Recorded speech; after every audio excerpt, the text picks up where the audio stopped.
Hi everyone, this is Shayna Hiller from Build Your Personal Yoga Business. And today I'd like to talk about what to do when your yoga students are doing their own thing, when you're teaching a group class and they're kind of off there in the back, or better yet, the front of the studio, kind of doing whatever they want. This is a question that I actually received from one of you subscribers, and so I'd like to address it because it is an issue, so I'm grateful that you asked it. So it happens, and it probably will happen, those of you who are newer to teaching, that you'll be teaching yoga and there's somebody doing something completely different than what you're saying.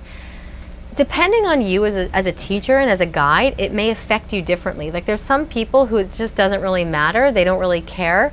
I like to keep the overall structure of the class succinct because what tends to happen, and this has happened to me millions of times, when someone's doing their own thing, the people next to them start looking at them, right? And it's like, wait a second, am I doing something wrong, or should I be doing that? So there's gradients, there's variables in this situation, and it is going to depend on the class itself. It's going to depend on the moment and on your intuition. Generally speaking, people can do different things when I'm teaching. For example, if I'm teaching a sun salutation sequence, and people want to skip a vinyasa and go into down dog earlier, that's fine, obviously. If people are feeling tired, they can drop to their knees and take child's pose. But if I'm teaching a warrior sequence and the person is doing handstands in the background and making loud crashing noises when they're jumping, I will go to the person. I don't shout it out loud unless I know the person very well and I feel very comfortable with them, and it's like, hey Sally, come on now, right? And I can almost joke about it, but I really don't like to call people out loud like that. That's just not my style. For some teachers, perhaps it is. My suggestion is to walk over to the person, to ask them, hey, do you have an injury? Is there something that I don't know that's obstructing your practice? Or would you mind saving that until the end of the practice? And sometimes at the end of the practice, before Shavasana, I'll allow people to do their own thing. If I don't feel comfortable going up to somebody, right, because some of us don't feel comfortable going up to someone doing their own thing, I will say something that has to do with yoga and has to do with staying present and the value of following the guidance of others. The value of following the guidance of a teacher without being condescending, without trying to put the person down. I'll make it general.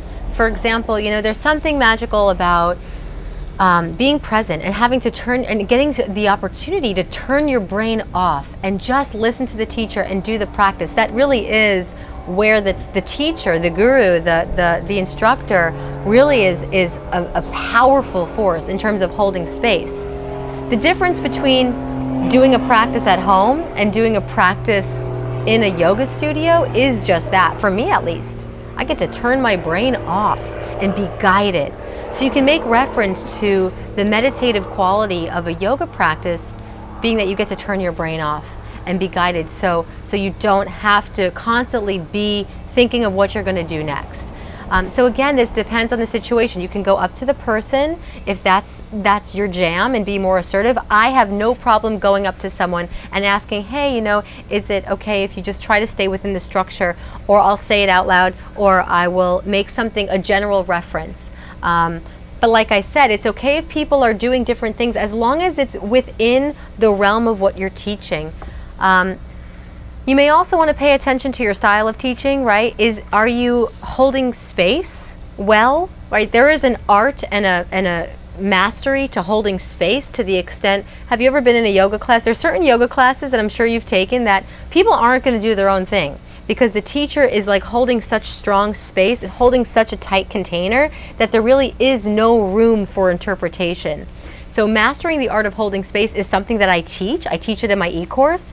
So it's definitely something that you'll build over time so that you can really become the master of the energy of the room and not really have to worry about that. But obviously, if people have an injury, if people are resting, you can also, if you find that there's that one or two people that tend to do their own thing, ground it in the beginning. When you're sitting giving your Dharma talk in the beginning, and when you're setting the room for the practice, when people are in child's pose or in their seated meditation, let them know this is an opportunity to, you know, stay a student, to be a student, and to really do your practice at home if you want to do your own thing, but say it in your own terms so that people feel held. It's important that people don't feel judged, they feel supported, but at the same time that they're respecting the room, right? They're respecting the space, they're respecting the practice.